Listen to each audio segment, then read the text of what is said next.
Nesse vídeo eu quero abordar, acho que vai ser um videozinho bem rápido, bem curto, é mais para fazer uma reflexão. Eu quero abordar um mito da dívida histórica feminista, que é um discursinho barato que já está não só nas escolas, nas universidades, mas até nas instituições religiosas, de que os homens, né, oprimiram as mulheres durante centenas de anos, durante milhares de anos, que é a teoria do patriarcado. Do jeito que as feministas falam, parece que os homens basicamente eles dominaram totalmente as mulheres e mantiveram elas sempre trancadas em jaulas, né? Sem nunca poder fazer o que elas quisessem. Sendo que, se tu for analisar, até não só aqui na civilização ocidental atual, mas até em outras, chegou momentos em que as sociedades elas estavam com uma abundância, com uma riqueza tamanha, que, consequentemente, as mulheres sempre acabavam sendo empoderadas. Até um certo nível, de uma forma ou de outra, talvez empoderadas, mas ainda assim um pouco abaixo do homem, ou no mesmo nível do homem, ou até, em alguns casos, acima do homem.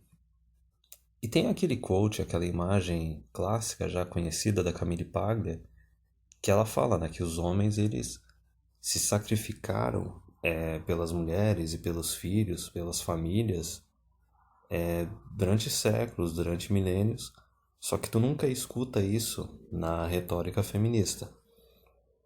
Mas enfim, já deu a introduzida aí do vídeo. Agora vamos entender um pouquinho da onde que vem essa ideia de que, oh meu Deus, se as mulheres não tiverem empoderamento, os homens vão simplesmente controlar elas e abusar elas, sendo que historicamente isso não aconteceu. E esse tipo de retórica, esse argumento, ele é utilizado nas instituições de ensino, na política, na hora de propor e discutir leis, e até mesmo se tu for ver na vida pessoal, tem muita mulher que, por que que elas, em alguns casos até, querem de tudo quanto é jeito ser carreirista, né? Não querem nem ser aquela complementarista que ela vai colocar a casa, o marido e os filhos em primeiro lugar, e talvez ela vai ter um emprego, mas vai deixar em segundo plano, certo? Só que tu vê cada vez menos dessas mulheres, por mais que agora na quinta onda feminista estejam surgindo algumas, né? Dando uma de camaleão, porque elas querem subsídio ali do homem para poder se empoderar.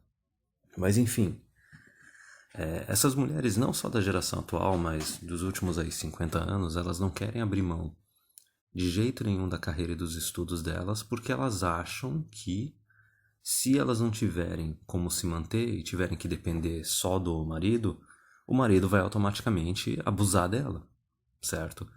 E em muitos casos até elas preferem depender do Estado do que depender de um marido, de um companheiro, que é o cara que ama ela, né? É o cara que escolheu ela, ele escolheu o cara. Mas enfim, novamente, é o mesmo argumento, é o argumento de que se a mulher não tiver a mesma quantidade de poder que o homem, ou mais poder que o homem, né? Se o homem tiver acima e tiver mais poder que a mulher, ele automaticamente vai abusar dela. Ele automaticamente vai escravizar todas as mulheres, o que a gente vê que historicamente não aconteceu. E agora, por que que as mulheres elas pensam dessa forma? E ou também por que que é tão fácil de disseminar para elas esse discurso e fazer com que elas absorvam esse discurso? Porque basicamente a dinâmica que ocorre nesse caso é a seguinte: é meio que um reflexo. As mulheres refletem nos homens o que elas acham que os homens iriam fazer. Só que na verdade é o que elas iriam fazer. Eu vou explicar um pouquinho. Essa questão do igualitarianismo, por que que tem tanto homem que é extremamente frustrado com mulher atualmente e não aceita a Red Pill de jeito nenhum? Porque o cara é filho do feminismo, foi criado aí depois da segunda onda feminista, tomou a papinha do igualitarianismo até não dar mais, até ter overdose, e daí o homem, ao invés de olhar para a mulher como ela realmente é, e analisar o comportamento dela e se adaptar de acordo, ele tem aquela imagem do igualitarianismo que não, a mulher é tão capaz quanto o homem, ela é tão responsável quanto o homem, e eu vou ter com ela um relacionamento de igual para igual. Ele se frustra porque a mulher não consegue satisfazer essa expectativa idealizada que ele tem. A mulher se frustra porque ela, no final das contas, ela quer um companheiro que esteja acima dela de quem ela possa se tornar dependente, mesmo que seja dependente parcial. A mulher, ela quer um cara acima dela que torne a vida dela um pouco mais fácil, mais confortável.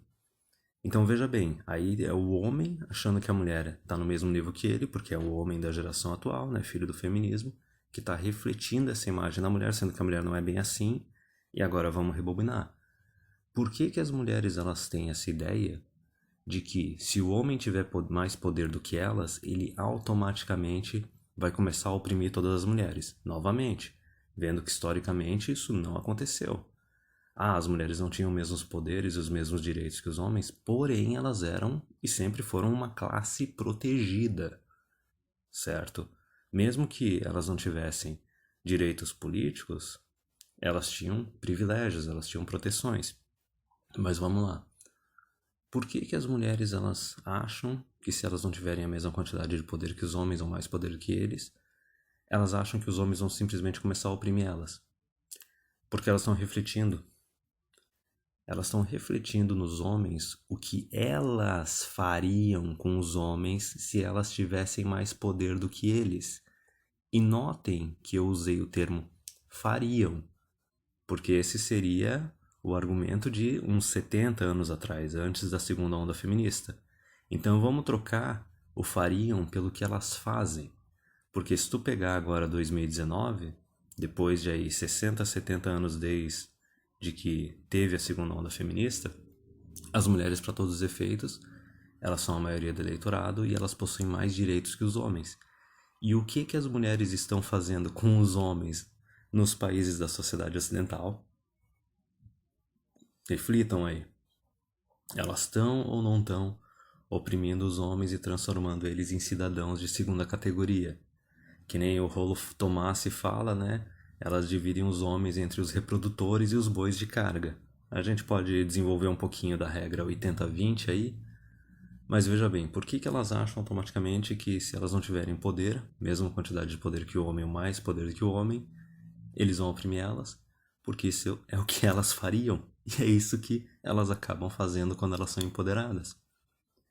E agora eu vou deixar um dever de casa nesse vídeo, para darem uma pesquisada não só em outras espécies, não só em mamíferos, mas em outras classes, outras famílias aí de animais, o que que acontece nessas sociedades quando a mulher é mais poderosa do que o homem? Lógico, a gente está falando de animais, a gente está falando fisicamente, a gente está falando de dimorfismo sexual. Então veja bem, quando tem espécies em que o macho ele é maior, ele é mais forte, lógico, vai ter aquele o alfa reprodutor, só que existe uma certa proteção, existe uma certa provisão, existe uma responsabilidade. Eles não saem automaticamente oprimindo e detonando com todas as fêmeas. Agora notem o que que acontece quando tu tem uma outra espécie animal na qual o dimorfismo sexual beneficia a fêmea, no qual a fêmea ela é mais forte e maior que o macho. Faz a pesquisa a respeito disso e vocês vão ver algumas coisas bem interessantes. Vai pegar um pouco ali dos bonobos, que seriam uma classe, uma espécie na qual o macho e a fêmea têm o mesmo tamanho, a mesma força, e as fêmeas dominam os machos, chegando até a castrar alguns na infância quando elas acham que eles dão muita dor de cabeça. Vamos pegar, por exemplo, a sociedade das hienas também, como é que é. E pega até a dos insetos. Se vocês começarem a pesquisar dos insetos, quando for ver as situações na qual o dimorfismo sexual, a fêmea é maior e mais forte que o macho, aí é que vocês vão ver descartabilidade masculina extrema. Então, concluindo o vídeo, por que que é tão fácil de disseminar esse discurso de que se os homens tiverem poder, eles vão oprimir e dominar e abusar as mulheres? E por que que as mulheres absorvem esse discurso tão facilmente? E ele é utilizado para manipular religiões, é utilizado para manipular política, é utilizado para manipular a cultura. Por quê? Porque as mulheres elas estão refletindo nos homens o que elas fariam, o que elas fazem com os homens quando elas chegam no mesmo nível de poder do que eles, ou num nível de poder acima até do que eles. Eu não vou lembrar qual é o cara lá da Roma, de 2000 anos atrás. Eu acho que é Cato the Elder, né? Cato o Ancião, que tem uma citação bem famosa que ele... Eu não vou lembrar exatamente ela, mas de forma resumida era meio que o seguinte, que se tu acha que elevar a mulher ao mesmo nível que o homem, empoderar ela, vai tornar a vida do homem mais fácil, muito pelo contrário. O que ele falava era que se tu tornar a mulher no mesmo nível que o homem, ou acima do homem, aí mesmo é que a mulherada vai se tornar insuportável. E isso remete ao tema que a gente já discutiu algumas vezes aqui no canal, das mulheres tóxicas. E isso é um discurso também que eu estou vendo bastante em alguns canais da Manosphere do exterior, ali da gringa, que é basicamente isso.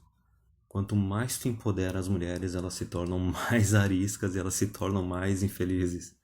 O negócio é realmente um paradoxo.